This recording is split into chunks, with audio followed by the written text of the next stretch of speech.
Hi students, welcome back to our class. So last 6 lecture में हमने binomial theorem का काफ़ी सारा क्वेश्चंस किया है, काफ़ी सारा फार्मूलास पढ़ा है और अलग अलग कॉम्पिटिटिव एग्जाम में जो क्वेश्चन पूछता है उसका भी किया है। सो इसमें और भी कुछ क्वेश्चन पढ़ना बाकी है। सो डिफरेंट कॉम्पिटिटिव एग्जाम्स में कैसे कैसे क्वेश्चन पूछ रहे, तो आज कुछ क्वेश्चन आपके सामने लेके आया, तो चलो चलते ये क्वेश्चन को करेंगे।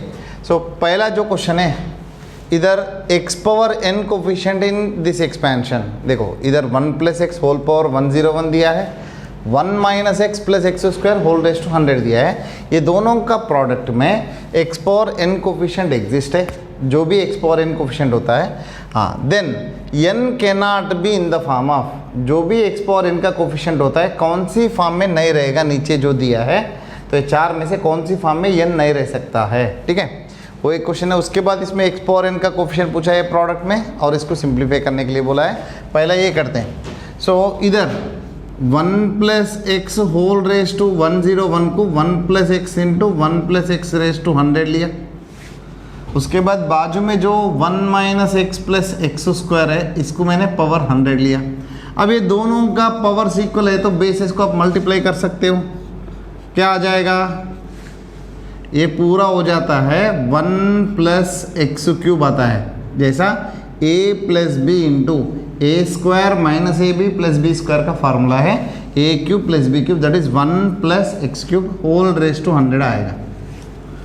इधर 1 प्लस एक्स इंटू इसका एक्सपेंशन कैसे रहेगा, जैसा 100c0 plus 100c1 into X cube plus 100c2 into X cube का square, that is X raise to 6 plus 100c3 into x raise to x cube का क्यूब, मतलब x raise to 9 up to 100c100 into x raise to 3 whole raise to 100, मतलब x raise to 300 होगा। आप देख सकते हो इसमें, ठीक है, तो सभी जो कोफिशिएंट्स है, इधर x पावर 0 है, x पावर 3, x पावर 6, हर एक टर्म को आप 1 से मल्टीप्लाई करते हो। सो इधर x पावर n, ओके, जो भी x पावर n होता है, तो या पावर्स ऑफ x क्या होंगे, मान लो मैं 1 से मल्टीप्लाई करता हूँ तो x पावर 0 आ जाएगा, 1 को इससे मल्टीप्लाई कर तो x पावर 3 आएगा, 6 आएगा, 9 आएगा, अप टू 300 आएगा। x पावर n का कोफिशिएंट, मतलब x पावर n का टर्म्स लिए तो n वैल्यू ये सारे हो सकता है। अब मैं x से इसको अंदर मल्टीप्लाई करता हूँ, हर एक टर्म में x का पावर एक एक बढ़ते जाएगा, तो n वैल्यू और क्या हो सकता है, हाँ, 1 बड़ा है तो 1 आ सकता है, 4, 7, 10 अप टू लास्ट में 301। मतलब देखो ये सारे जो नंबर्स है कौन सी फॉर्मेट में है, 3 का मल्टीपल्स के फॉर्मेट में है। From this n value 3t form में हो सकता है। ये सारे नंबर्स कौन सी फॉर्मेट में है, इससे एक ज़्यादा है, 3t प्लस फॉर्म में है। सो n वैल्यू आपको 3t हो सकता है या 3t प्लस 1 भी हो सकता है। सो 3t प्लस 2 नहीं होगा, 4t प्लस 1 भी नहीं होगा, ठीक है। सो ये हो सकता है और ये हो सकता है, ये दोनों नहीं आएगा, ठीक है, right.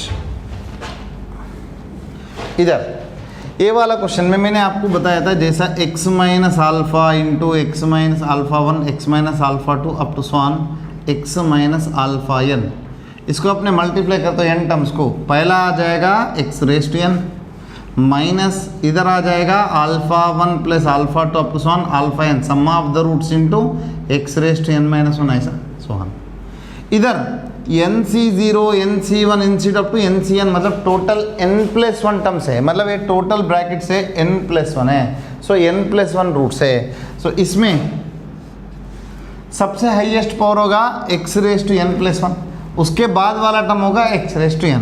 So x raise to n coefficient आपको डायरेक्टली मिल जाएगा, देखो सम ऑफ द रूट्स है, minus of sum of the roots, इधर माइनस नहीं है किधर भी, तो डायरेक्टली प्लस हो जाएगा सम ऑफ द रूट्स। देखो रूट्स क्या है, nc0 3 into nc1 plus 5 into nc2 up to 2n plus 1 into ncn।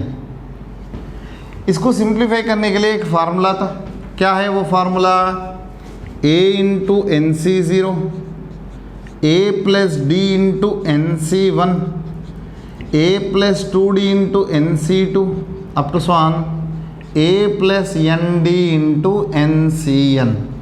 इसका जो फार्मूला है 2a प्लस एन डी, देखो ये वाला कोफिशिएंट और ये वाला कोफिशिएंट, ये दोनों को ऐड करो into 2 raise to n minus 1, 2 raise to n minus 1। अभी इधर का कोफिशिएंट 1 है, इधर का कोफिशिएंट 2n प्लस 1 है, दोनों को ऐड करें तो 2n प्लस 2 होगा into 2 raise to n minus 1। इसमें से एक 2 कॉमन लेके इसमें पावर में ऐड करें तो आपको बचेगा n plus 1 into 2 raise to n। बहुत सिंपल है। हाँ, ये सर मेरे से नहीं हो रहे, मतलब ढूंढना नहीं आ रहा है, तो n वैल्यू आपने कितना तक बोला, इधर 2n प्लस 1 तक बोला है, n वैल्यू 1 रखो या n वैल्यू 2 रखो, ऑप्शन को चेक करो, ठीक है। वो भी एक अच्छा सा मेथड है। हाँ, इधर इसका वैल्यू देखते हैं, summation k is equal to 1 to n, ठीक है, 1 टू n। अब देखते हैं students, k cube as it is लिखो। हाँ, इसका फार्मूला है स्टूडेंट डायरेक्टली ऊपर बड़ा बाइनोमियल कोएफिशिएंट है, नीचे छोटा वाला बाइनोमियल कोएफिशिएंट है, तो मैंने आपको बताया था, और ये डिफरेंस 1 है तो ये दोनों का डिफरेंस ऊपर आएगा, n माइनस के प्लस 1 ऊपर आएगा, और ये जो वाला k है ये नीचे आ जाएगा। इसका डायरेक्टली फार्मूला है, इसका हमने डेरिवेशन भी कर चुके हैं, square.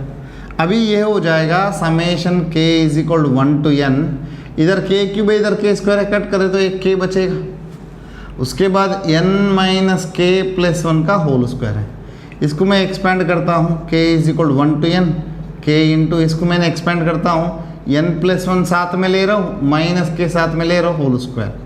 Summation k is equal to 1 to n, ये हो जाएगा k इंटू, डायरेक्ट आ जाएगा n प्लस 1 का square minus 2 into n plus 1 into k square आ जाएगा, माइनस k क्यूब हो जाएगा, सॉरी प्लस k क्यूब हो जाएगा। देखो इसमें से आप k कॉमन लिए तो a square minus 2ab plus b square. अभी ये पूरा को मुझे समेशन लगाना है। समेशन किसके रेस्पेक्ट में है? विथ रेस्पेक्ट टू k है। सो मैं क्या करता हूँ, विथ रेस्पेक्ट टू k है तो n plus 1 whole square as it is रहेगा। समेशन k वैल्यू आएगा n into N plus 1 by 2 minus इधर 2 इंटू एन प्लस 1 कॉमन लिया as it is, summation k square, उसको हमने इधर लिखता हूँ मैंने। देखो स्टूडेंट, पहला आप सभी लोग ये दोनों क्वेश्चन को कॉपी कीजिए, ओके। तो ये दोनों क्वेश्चन कॉपी करने के बाद उसको मिटा के मैंने उधर वाला क्वेश्चन कर देता हूँ। प्लीज़ इसको कॉपी कीजिए आप सभी लोग। सो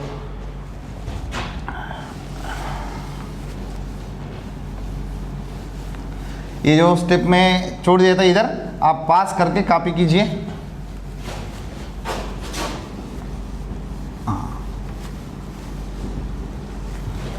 अब देखते स्टूडेंट, उधर वाला जो क्वेश्चन है आपको बचा है summation k is equal to 1 to n।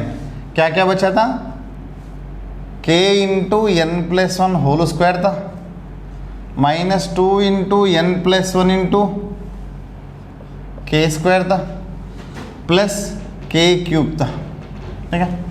अभी ये पूरा को समेशन लगाया विथ रिस्पेक्ट टू k से।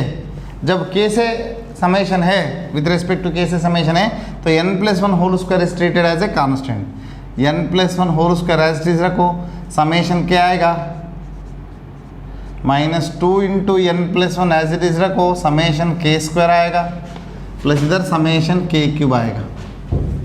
तो समेशन k मतलब straight k value 1 to n है, 1 plus 2 plus 3 up to so on n natural number से, जिसका सम होता है n into N plus 1 upon 2 minus 2 into N plus 1 into summation k square, sum of the squares of first n natural numbers होगा n into N plus 1 into 2n plus 1 by 6। इधर sum of the cubes of first n natural number होगा n square into N plus 1 का whole square upon 4। अभी सभी में से मैं क्या कॉमन ले सकता हूँ? देखो इधर 2 3 से कट कर दो, n प्लस 1 2 टाइम्स है, इधर भी 2 बार है, n प्लस 1 का होल स्क्वायर में कॉमन ले सकता हूँ, और इधर भी n है, इधर भी n है, इधर भी n है, n भी कॉमन ले सकता हूँ। क्या बचा है? देखो इधर बचेगा n प्लस 1 बाई 2 माइनस, देखो 2 ये पूरा गया, 2n प्लस 1 बाई 3 प्लस इधर सिर्फ n बचेगा बाई 4।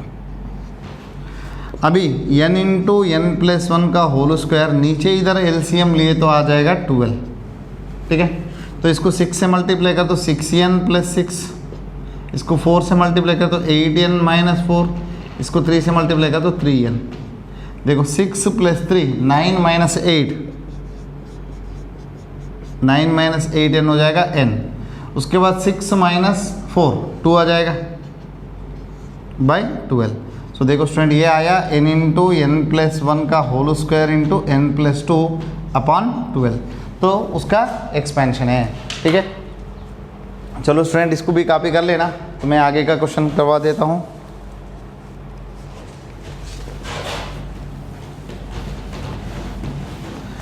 तो मैं कॉपी करने के लिए जो टाइम छोड़ा उधर पास करके आप कॉपी कीजिए।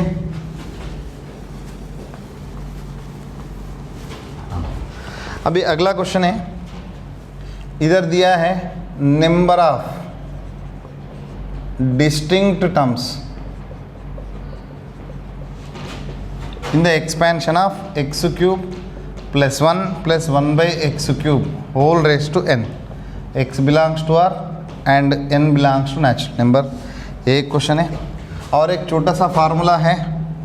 सो in 1 + x whole raise to 2n expansion, if greatest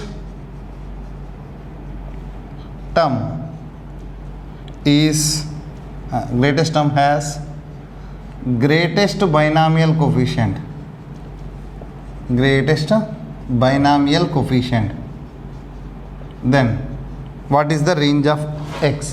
x का रेंज पूछा है। अब देखते स्टूडेंट्स, ये वाला जो एक्सपेंशन है ये 3 टर्म्स का है। सो ट्राइनॉमियल तो हमने किया नहीं है, बट इसमें हम एक कर सकते। अब देखो इसमें मैं ऐसा कर रहा हूँ, आपको चाहिए तो x³ कॉमन ले लो या ऐसे ही रखे तो भी चलेगा। 1 प्लस मैं इसको x³ + 1/x³ का सेपरेट लिया पावर n।